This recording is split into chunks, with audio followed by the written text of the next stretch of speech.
Charlene with Soul Sisters Talk, and welcome to our virtual podcast. Listen, this is still the year of purpose, and we are so glad that you are joining us today as we just sit back during this quarantine time and just chat with my girlfriends. And we are just chatting today about something simple and small, and hopefully something you guys would enjoy. We're talking about the TV show today, Married at First Sight. We love it, and so we're talking about what other than dating. Every woman wants to talk about dating, and so I hope that you enjoy this show. Sit back, relax, get your glass of wine, get your water, get your tea, get your coffee, do what you like to do, and just listen to us. Thank you guys for joining us. Follow me on all the social media platforms. Subscribe to my YouTube channel. Support a sister trying to do things. I appreciate you guys. Thanks. Hey, welcome to Soul Sisters Talk. It's your girl Charlene, and we are here today live. Woo! Yay! We're live. We're live. I'm super excited to have my friends with me today, and this is second part, or part two of Married at First Sight. And I am joined by some avid watchers of Married at First Sight, right, ladies? Right. Yes. And we love the show, and we love the premise of the show. And so today we're going to talk about the show and truly talk about the cast members. And so I have with me today my friend Kim, or Kimmy as we affectionately say, Jones. Hey, Yes. Kim. Hi, everybody. She wants you guys to know about her, that she's single and a mother to two fur babies. You saw that, right? She works in the health insurance field. She enjoys trashy reality TV, me too, and documentaries. And she has to balance it all out. And right now, her hobbies are staying at home with the rest of us, traveling to her backyard, good ideal, and walking the dog. So welcome, Kim. Thank you. And then we have Kim's friend, who she said, Charlene, you got to have my girlfriend on the show, Miss Santana Powell. All right. And Santana is a wife, and she's been married for 16 years. And she's a mother to two teenagers. Whoo, bless your heart, girl. Yes. I got one teenager left at home and three adult kids. So I feel you. Oh, wow. Yes. Santana says she enjoys reading and occasionally a relaxing walk. Oh, that's good. I need to join you on that. Right. And I have a fur baby too, but he's not such a baby. He's a big baby. He's like 50 pounds, Axel. And he thinks that I'm his favorite, or that he's my favorite. So he's your favorite. Yeah. What kind of what do you have, Kim? What kind of dog do you have? I have two Chihuahuas. They're standing here looking at me right now. Like, it never fails. I do nothing. They do nothing. As soon as I have a purpose in life, they want to come along. And Santana, what kind of dog do you have? I guess you would call him a mutt, but he's a retriever pit mix. And so if you see me turn to the side, he'll come over to the door and look through the window with sad eyes and want me to let him in. Oh, well, y'all can let him in. We want to see your pets. We don't mind. I used to have a pet. I used to have a Yorkie, but we won't talk about that. So moving right along. So as we said today, we're talking about Married at First Sight. And listen, we just wrapped season 10, or look, I said we. So you know, Married at First Sight, I'm looking to be on the cast, okay? They just wrapped season 10, and ladies, was not this a, It was a dumpster fire. Wasn't it? Yeah. It was. We thought was going to make it, like, truly didn't make it. And then some folks, we was like, what is wrong with this person? Because his behavior they didn't need to make it. No. And I said that the whole show. Yes. And the couple that made it was boring. They were so dry. They were fun, but yeah. I love them. Austin and Jessica. Okay. They are so cute, though. They're quirky. They're not boring. They just quirky. Yes. Awkward. Two awkward people that fell in love. So I mean, everybody needs somebody. everybody. And they was. My husband said it's always a lid to every pot, and they was the lid to the pot. Yes. So we're gonna talk about the experiment, and how's that social experiment? Would you ladies, well, Santana, you can't, but if you could, would y'all ever try being a part of something like that, like a social experiment like that? And then let's be messy and talk about the castmates. I actually printed up a little diagram about all the seasons, right? Oh, wow. And honey, I got information on all of them. I did my homework, so we're gonna talk about it. So first, let me ask you. So I did a show the other day, and we talked about the premise of the social experiment, Married at First Sight. And when we wrapped it, like some people on the show said, they wouldn't do it, and then others said they would. But the reality is we do it all day and every day. And let me show you how we do it. Oh, Kim, I got a guy that I want you to meet. And I really think he's perfect for you. And, can I set y'all up? We do it all the time. We introduce people to people that they don't know. Now, but it's not permanent. Married. Yeah. Well, you ain't getting married, but we're introducing people all the time. Or you're going on a dating site. People, I think, like when I think of organic, like we used to meet people at the grocery store or at school and college, and you organically met people. Nowadays, it's with so much technology and with so much remote work, a lot of people have to use creative ways to meet people. Right. So what do y'all think about this new wave of meeting people? Kimmy?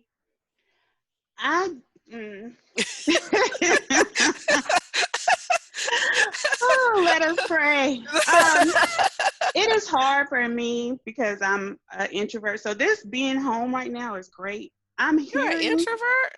I am. I'm an extroverted introvert. Okay. So they're saying that dating right now is blowing up. And I'm sitting here like, I ain't meeting nobody right now. But they're going online and they're doing Zoom dates. They're like, okay, I did join this webinar next week. And it's going to talk about how to Zoom date, how to date on, how to get yourself ready, get dressed. And the one positive I would think right now is that if I'm going to meet somebody, they can't catfish me because we're going to join on video. So you can't not be who you say you are. And I got to be real and be like, well, the weave, the braids, all that's gone, the nails. So all you really can do is talk and really get to know that person. So I think that's a positive. Yeah. But I'm right now kind of introspective during this time and focusing on myself. So I'm not really out there looking to it would be nice because I'm talking to the dogs and they're not talking back. So it would be nice to have somebody to have that back and forth with. But I'm just kind of chilled at this time. But I'm good with the online thing. It's been out for a while. Now, the Married at First Sight, like Santana said, that's so permanent. I think my parents would keel over if I were to say, hey, meet my husband. I don't know him either, but, I just. We're going to learn them together, Mama. Right. So I think it's a little bit different. And I'm used to arranged marriages in different countries and cultures. But even then, they have some time to get to know each other before the big ceremony. This just walking up the day of and seeing them and talking to them. I have so many idiosyncrasies and things that, and I've been told that I'm picky. Nod your head over there. I didn't want to speak up. Kim is uniquely amazing. Keyword unique. I'm gonna make a shirt. Let me get my pen. Uniquely amazing. Thank you. It's also called weirdo. That's another word. Everyone can't see the amazingness right up front because she's really amazing. She has a lot of quirks, but that makes her who she is. Yep. And Kim, you said something that I thought was valuable. You said that one of the things that in doing this season where people are, I don't like to use the word social distance. I like to use the word physical distance because we're actually socially interacting right now, right? Yeah. And it's giving people the opportunity to actually truly socially interact. So you're joining a webinar that's going to talk about how can you socially date even in the current situation that we're in. But during that time, what you said was they get to see the authentic me without the exterior, the made up, the extra stuff. They get to know who I am. I think when we ended that other session, that was one of the pieces of advice that the two people I had on the show had been married, one 41 years and the other 37 years. And the one thing that they said was, in all relationships, the most important thing that each individual person needs to understand is you got to come into a relationship being honest with knowing who you are, and then being vulnerable enough to know that there's some things that you have to work on in order to be in a relationship with someone else, right?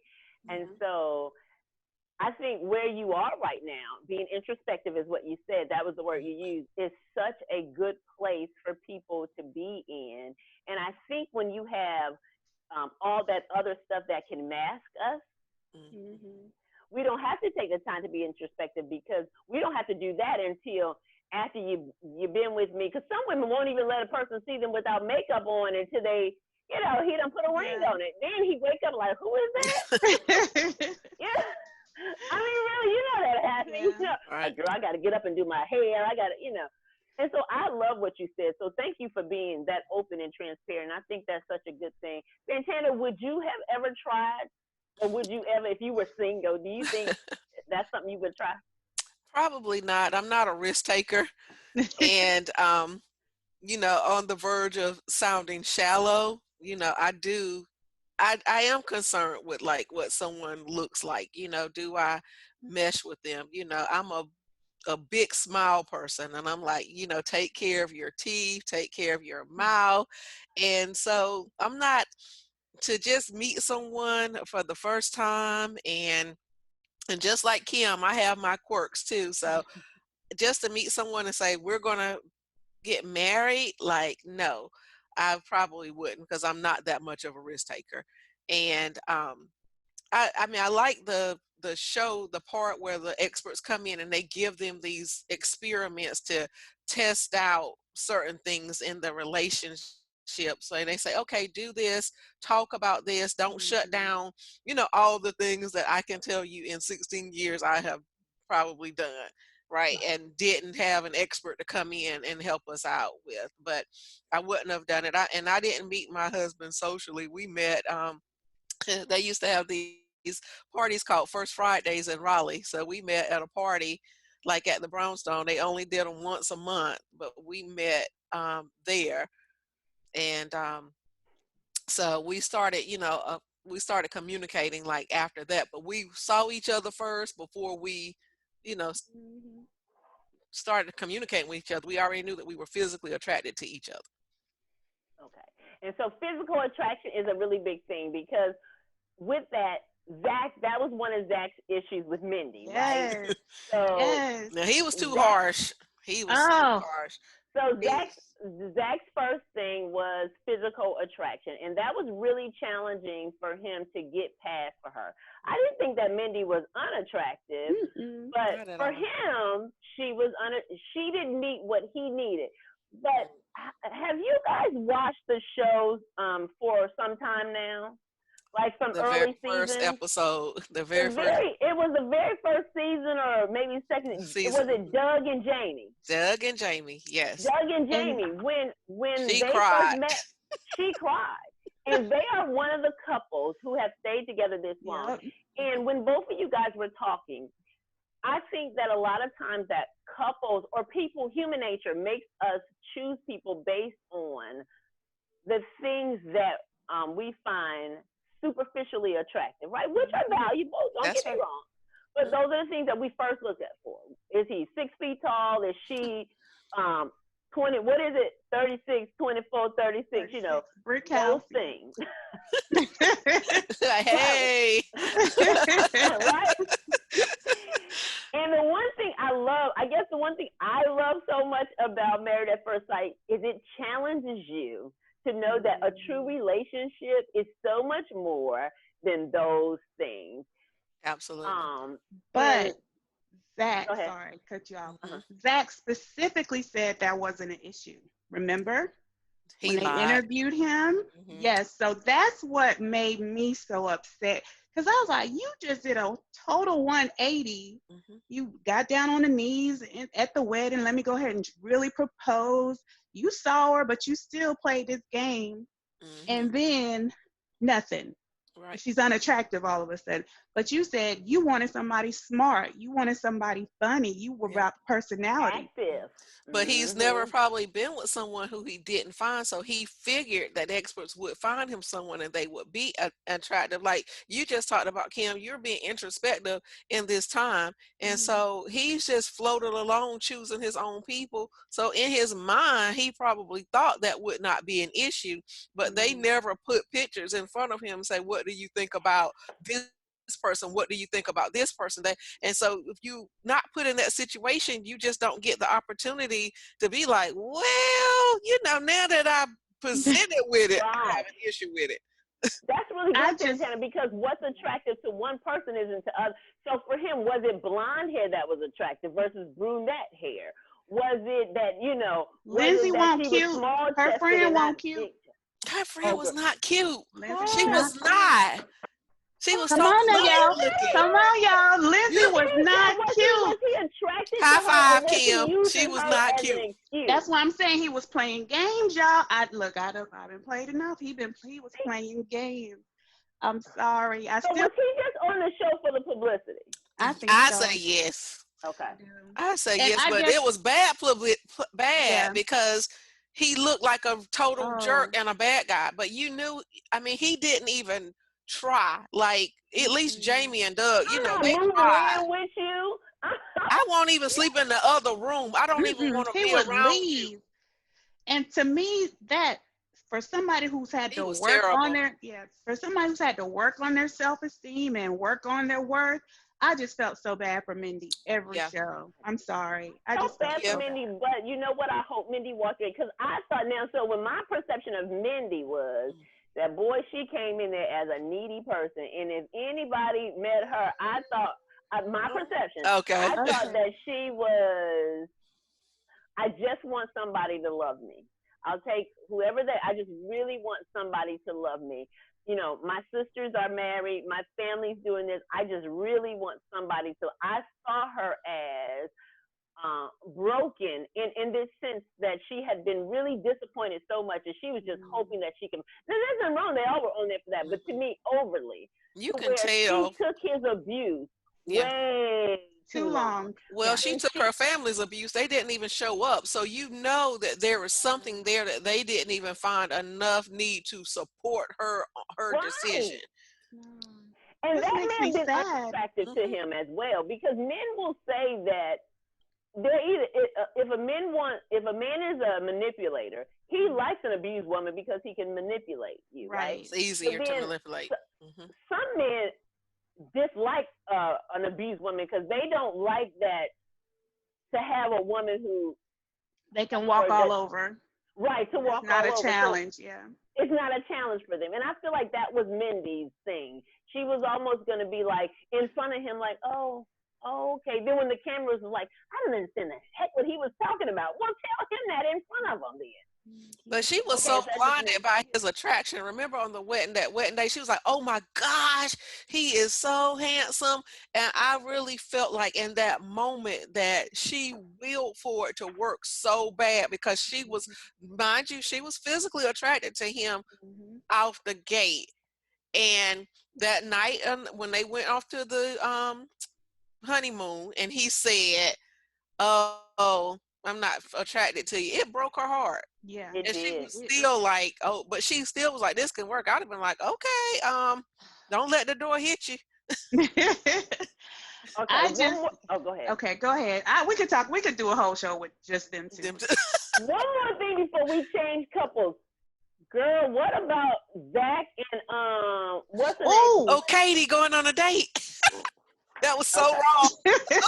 Why did we know what you were going to say? Okay. Sure. Okay. Okay, so we got to talk about the hot couple of the show. Well, there was two hot couples, but for me, let's talk about Michael and Mika.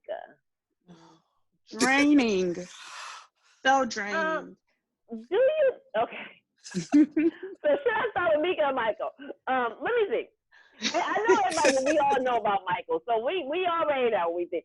So y'all think Mika talk too much? Absolutely. Mika was a nagger. Oh my gosh. She And was a harsh nagger, Kim. yes, Yes, harsh, not just harsh. Oh nagging. my! Yeah, and I'm it's like, like get a boy a break. it's like the people I can just say like my dad, no filter, and they are missing the gene to know when to shut up. They don't have it. And she just did not have it. She couldn't read the room. She couldn't read his physical, At his all. body language. Tell us, Kim. Yes, Oh my gosh. yes. I mean, she made my elbows itch. I'm sorry. I'm so I glad just, you said that because I do. Michael had his issues, but I yes. really think that Mika made him so uncomfortable. I don't think that his personality is a confrontational personality. And Mika, like, let's deal with this right now. Mika was straight from Baltimore. Straight from Baltimore, and woo. And she was young. Mika was 25. And so all of that energy, that young, like, listen, I done accomplished the world. I done did this and I done did that. You need to get it together. I think if she would have given him a little room, I actually think he could have done better. What do you think about Michael's, though, his emotional position? Like, what do you think about his line? You think that has something to do with some, like, real emotional childhood stuff he had going on? You just think he was a pathological liar? What's really going on? I don't think he was a pathological liar. I do believe that he did struggle, but I believe that Mika made it so hard for him after that first instance. And I do believe that he said something along those lines on the flight to the honeymoon, but she tore him up. And most men, like, you need to help build a man up. She didn't give him a comfort to let him know that it's okay to mess up. There was never any room for error with her. You got to have the right money. You got to have the right job. There was no room for error. So I don't believe he was a pathological liar, but I do believe in what he said. You start to build this vision of what you want other people to see. And he started to try to line himself up with her expectations, and he started line after line after line. Okay, so I'm about to talk about a whole nother show, but another couple that I think did the same thing, but y'all may disagree. Phaedra and Apollo. Oh, I didn't watch that one. I did. You're right. I was thinking this. I'm like, Phaedra, you knew you mad that man, he was broke, and then all of a sudden he got to buy you all these cars. That's how he started stealing again. She knew he was a criminal, and she was okay with it. To be buying, Bugattis with. Okay, so I'm sorry. Okay, back to the show.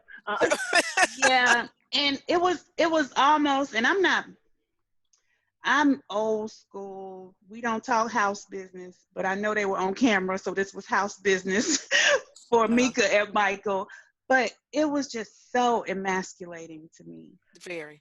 It was so uncomfortable because I've seen women do that. Like, I don't like people fussing in front of me. Like, look, that's private, y'all. And I just felt like she didn't care. Even amongst the other couples, she did it in privacy. She went to the producers. Y'all know he's lying. I'm like, okay, they recording. They, why are you going at them about him? That was the perfect example of two people who just could not communicate. Yeah. Their styles were so different. Because she always started looking for it. Like, anytime he opened his mouth, she was looking for him to lie. So she was picking apart word by word the things that he was saying. And you can't do that. And like you said, Kim, she just didn't, she didn't give him any room to talk it out. Because sometimes he would start to say something, she would cut him off. Yeah. He couldn't even finish a thought. And because he wasn't confrontational, what would happen is he would shell up, and it would almost be like he would want to run away from the situation, or he would pout. He did. Remember, he would she just said he pout. He would just walk away because he could not deal with her aggressive, strong personality. And so, with that being said, do you think they could have actually worked out had they had more structured professional intervention in their relationship? Do you think they would have had the two to work it out? You guys like, no, no. Really? She couldn't let anything go. Even when she did let it go, they were right back at it. She would bring it back up again. Yeah, I think it would have been he would have had to buy her like that box of candy every other day. Or that trip to Jamaica every other day, because it was gonna always be a fight, makeup. Okay, I'm gonna give another chance. A fight, makeup. That's the pattern I saw. Right. It was never enough days of just peacefulness. That was not. And sometimes, and she must have been. It might have been something in her past that she never told us. But he broke her trust. And then when he didn't kind of fess up, then her trust was broken. And so she had a wall. She put that wall up. And it was so hard for her. I mean, she put an entire wall. It was not a mechanical window that she could roll up and down. She just never took it down. That's a good point, Santana. We saw her mom. Her mom was beautiful and young, but we didn't know much about her father. And I'm big on daddy issues. But I just felt like, I agree. We never really saw her past. We heard about him being adopted. We met his sister/aunt, whatever that situation was. But we really didn't know much about her past. No, we didn't. That's good. That's really good. That's really good. Now, we're gonna leave the most explosive couple last. What about Katie and Derek? Now, they at the end of the show, they actually agreed to stay together. However, we know when the reunion came back, those two was not together. But do you think? Did y'all expect that? They should have kicked her off the show when she was talking and her ex wanted her back. And that when we were in the first stages and she was like, I just don't know. She should have been kicked off the show because she was holding on. This was somebody that she was really in love with, someone that she wanted, someone that she wanted to want her. And I think she only went through with the experiment as a now, look, now, I got you. And I'm just going to do something else. But in her heart and in her mind, she never let it go. And that's why she could never let him in this experiment. She never let him in. And she always found things wrong with him. And he was awesome. I mean, he had some issues, but I just really liked him. And she was wrong. I loved Derek. I felt so bad. I was just hoping he would have stood up in that decision day and said no, but he said yes. I said, "Oh my God!" But he really liked her. I know. Hey, at the couch on decision day, I was kind of questioning if she was going to. She should have. She sounded like. Yeah. She only said yes because he said it. She only said that because remember he went first. And when he decided, go back and look at her facial expressions when he says, I want to try. And I think she felt obligated at that point. I think she felt like it was the right thing to do. And I was like, will somebody please stand up and say, no, this is not going to work. When Pastor Cal asked her about that ex, it was so unconvincing right then. And I was kind of disappointed in the experts this season. I just felt like, they didn't put much effort in this year. No, like I mean, they have dug into some people in the past, and I don't feel like they really dug. Even when we get to the other couples, Pastor Cal kind of stood up with Brandon, but everybody else, I felt like he's like, well, just do this 8 weeks. Let's get this over with.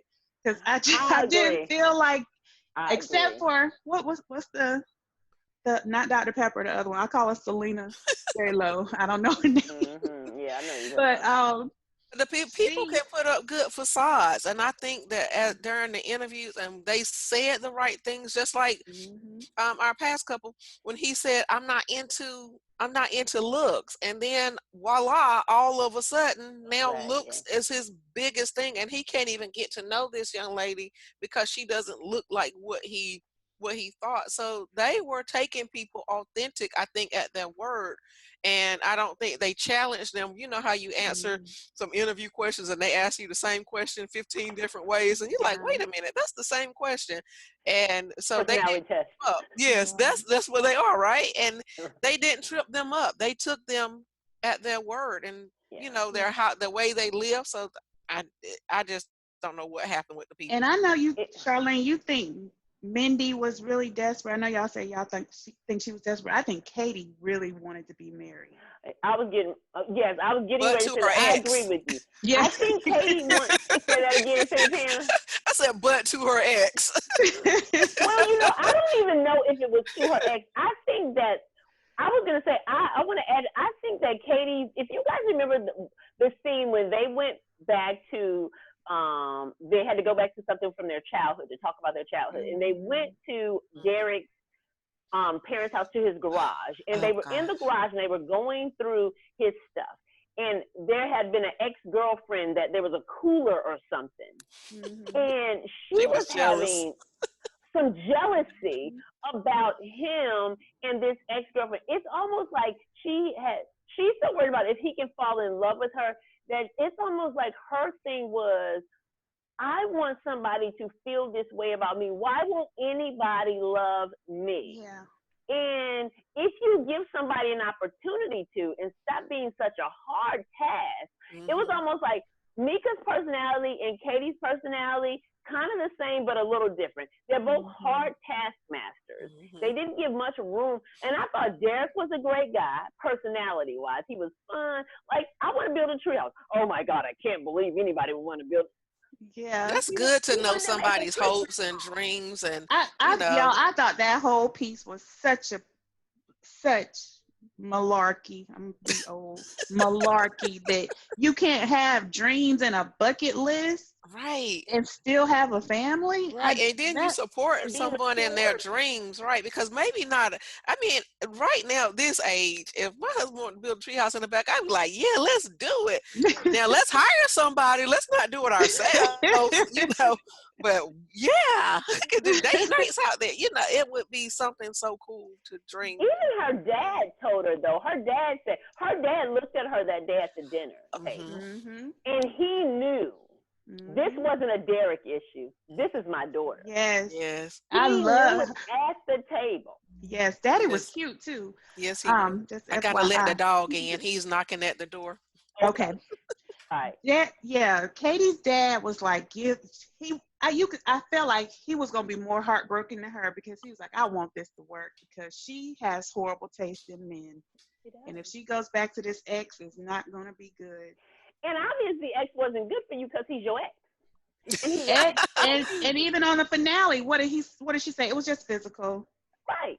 So you already know.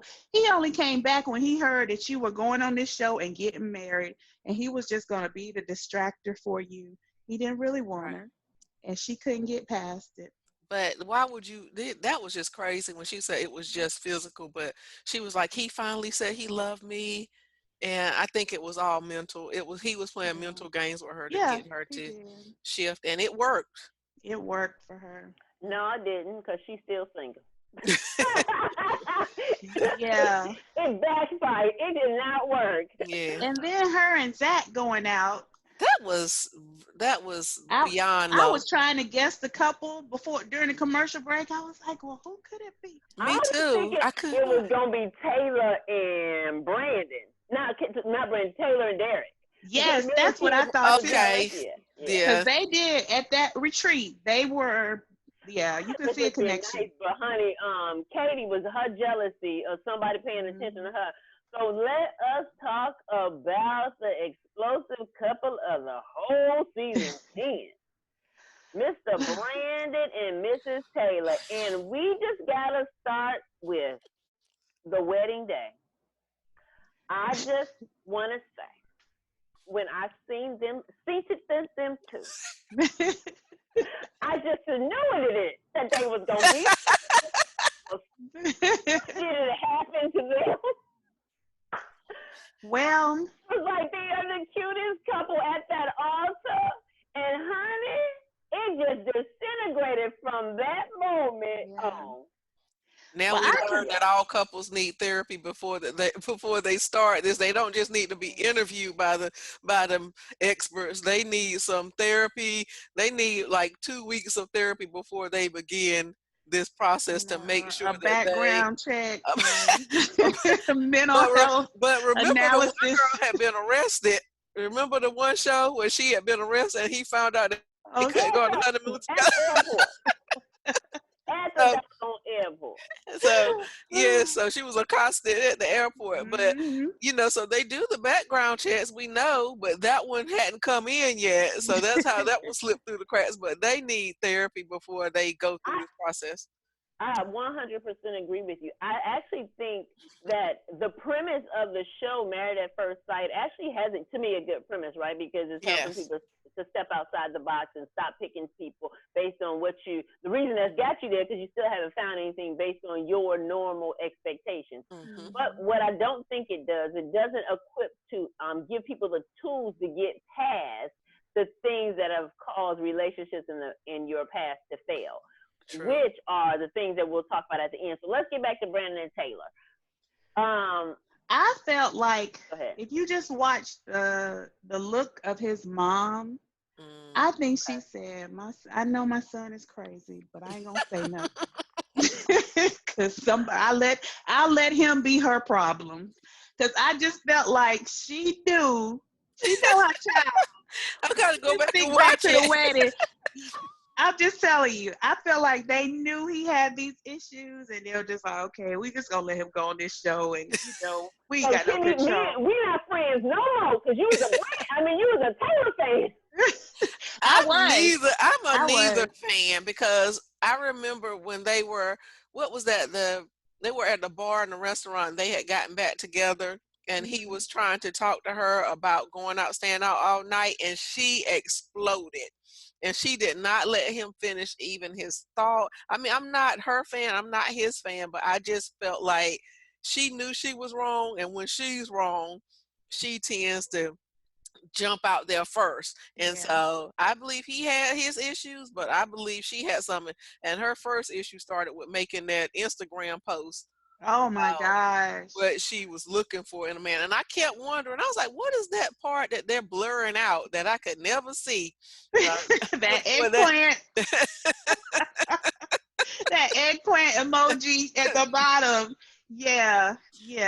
I started as a Taylor fan. I'm not going to lie. I was not a fan of her wig, but I was a fan. Right. That's another entire episode. That is. But I thought she was sincere until the Instagram video, taking the pictures of the food. Now, when he was sleeping, snoring, I thought that was a bit much for him to blow up to that extent. Because they were giving those little cameras to capture little moments like that. So I get both sides of it, but the way Panama turned out, I was like, whoa. There are signs. I actually think that we don't get to see everything. I actually think I understand his feeling about waking up and somebody has a camera in your face. It's our first night together. I get that. Mm-hmm. I actually think that what we didn't see was that time that happened from the bathroom to when all they met at the beach that time. I think that Brandon, he admit he suffers from anxiety, right? Mm-hmm. That gave him an anxious, all the cameras. I can't imagine having people just following me all day. So I think all of that was new to him. I think then you have this woman who you're telling her that having the cameras in your face is already bothering you. So she violated. And then every time he was with her, where's my camera? This was Taylor. Yeah. And he's like, baby, can you put that down so we can spend time? Okay, hold on. I'm just letting my Instagram followers know. Hold on, let me take a picture of you, honey. And he's like, babe, I think what we didn't see was that was going on all through the show. Yeah, it was. And he was bothered by that. And she was not hearing that in him. So we see the explosive part. But I do think that Brandon was trying to articulate that to her. I just need you to, I got to record the show, but I'm asking you not to do this to me in our private time when we don't have to be doing that. So I do think that Taylor has to own that. And I don't think that she ever owned that because this is her life. Yeah. You know what I'm saying? And I felt like she wanted some publicity, because doesn't she like model and stuff? And she does. She has a lot of followers, and he talked about that. But I agree with what you're saying, Charlene, too. But why would you go on a televised show that you have watched, and you are 10th season in? There is like no way you couldn't have done your homework on this show, and you have anxiety.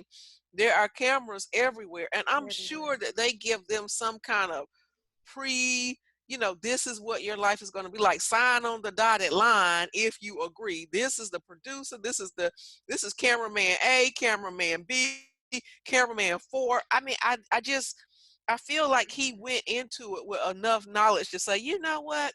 I don't think this is going to work out for me. I'll tell you. I actually have done a TV show. Okay. And it is not what you think it is. You can think that you have foreknowledge of something. I did a TV show. I did a makeover show. It was called Ambush Makeover. Mm-hmm. I was the makeup artist on the show. Mm-hmm. It took us 15 hours to record a 15-minute show. Oh, wow. Never expected to take that long. The cuts, the stops, the editing, the this, the that, move here, stand there, turn here, don't do that. You do not realize that it takes that much. Doing this podcast show, I went in expecting I'd have to do certain things, but the work that I have to do to produce this show, the motivation I have to have for myself to get up, to smile, it's totally, you can have an expectation, but until you're actually into it, it's the same thing. A lot of people get in relationships, but then when you get in a relationship, you don't think that you should have to work on something. Like, why do I have to tell him that? He should know that. Or why should I have to tell? No, I mean, because he ain't you or she ain't you. It doesn't work that way. The reality is we all have this expectation on one side, but once you're actually into something, it may be really different than what you thought it was. So anxiety, working in mental health, anxiety presents itself differently for some people, and some people can have managed anxiety, but different things could bring that up. And unfortunately, I don't think that he went on the show not prepared that he had anxiety, but I don't think that he knew how that event would exacerbate his anxiety. And I don't think that he uses anxiety as a crutch. I think someone mentioned it on the show, and for me, it just stuck out that would explain why his behavior or reactions after that. But yeah, so honey, he was bad with it too. He was calling. What did he? He called the camera. I mean, I don't know to that extreme, but he was disrespectful and just. That was totally nothing to do with his anxiety. That was just bad behavior. He was so. Well, what did y'all think when they would hang out without the cameras and it was okay? I'm skeptical. I was too. Yeah, but I actually think we said this earlier. What couple were we talking about earlier? I can't remember. But how people act in different environments. I think that he asked. Someone said I can't remember, but I think that he was comfortable. I think he actually liked her, and I think they actually liked each other. But once Brandon had an issue with, I think Brandon has an issue with authority. Let me just say that. I actually think Brandon has an issue with authority. I can see that. Could y'all see that? Mm-hmm. I think in his life, he was raised with women from what it looks like. Mm-hmm. And having other men give him authority, I think he really had an issue with that to a degree. And so when it was just him and Taylor, he was ahead of things, right? But when it came to production was a whole bunch of men telling him what to do, and I don't think Brandon really enjoyed that. No. And that whole I'm late, y'all made me late for work twice at the finale. What? I don't know. And he's certainly an excuse finder. Yeah, that's the part I guess that got me. The excuses were really lame. Right. And I felt both of them, and especially with her with the videos, and then with him with the excuses. But Kim, you brought that up, and now I see that you brought that up. But what do you think about the part where they both have restraining orders out on each other? Like, do Oh my God. you think she went to that restaurant on purpose, Yes. Oh knowing he was yes. gonna be there to Oh say, yeah. "Here's my That's what. new boo. Yeah. You didn't Yeah. make it. Here he Just like is." she made Yeah. that video knowing he was gonna see it. I Yeah. think Taylor Oh was yeah. I think Taylor is nasty. I Mm. think she's intentional about what she does because she is not a dumb girl. And she knew how to get on Brandon's nerve. Once she figured it out, she just was like one of them button pushers. Yeah. Now, when she went to the bar that she knows he goes to, yeah, that part at the She was And like, beginning, they're but she hanging out said, all night. yeah, he said he was never coming back to this bar again. But yeah. that was his business, right? Right. He does the beverages. So you know he's gonna be at all the bars and restaurants in DC delivering and talking to people. Yeah. Yeah. What about the hanging out all night? You hang out all night, right? And Oh then yeah.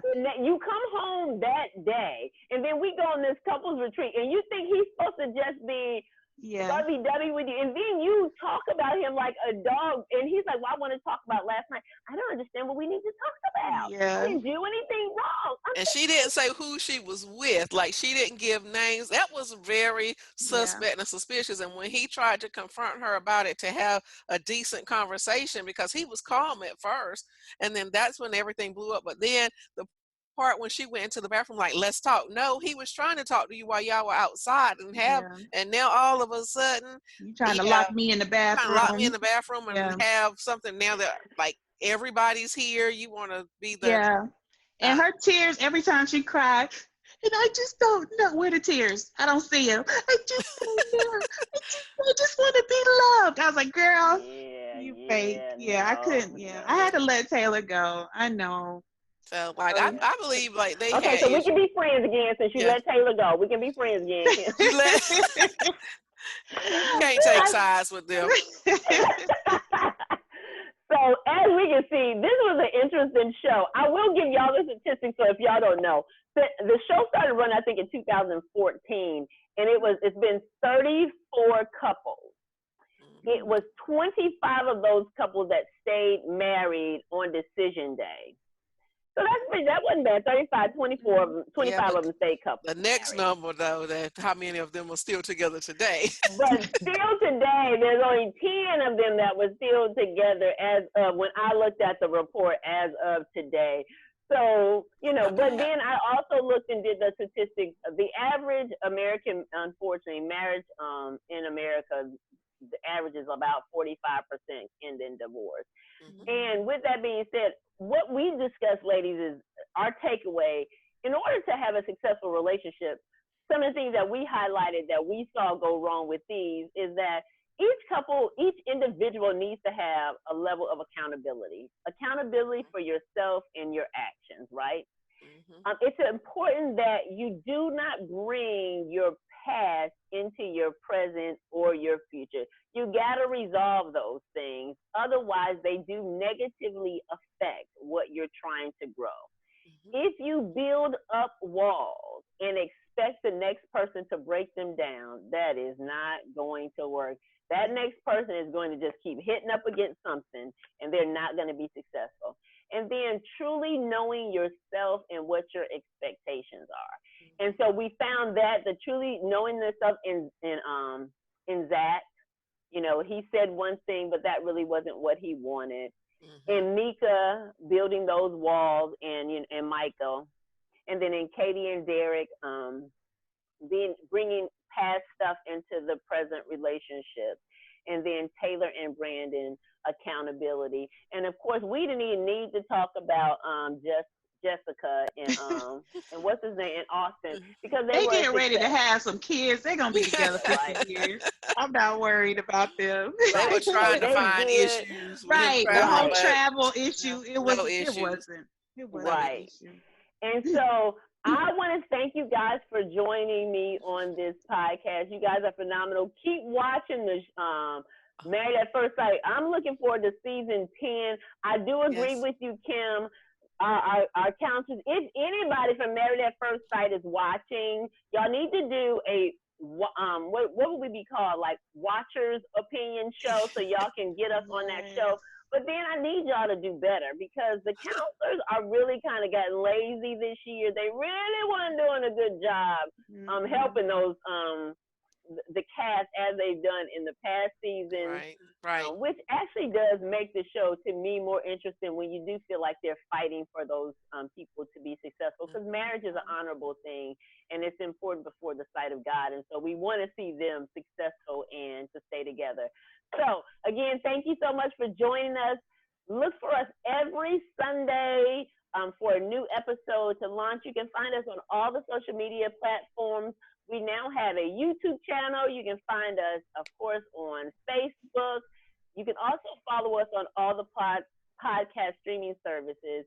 I thank you, ladies, so much for joining us. Love you, love you, love you, love you, love you. Have a wonderful rest of your day. Thanks. Bye. Bye.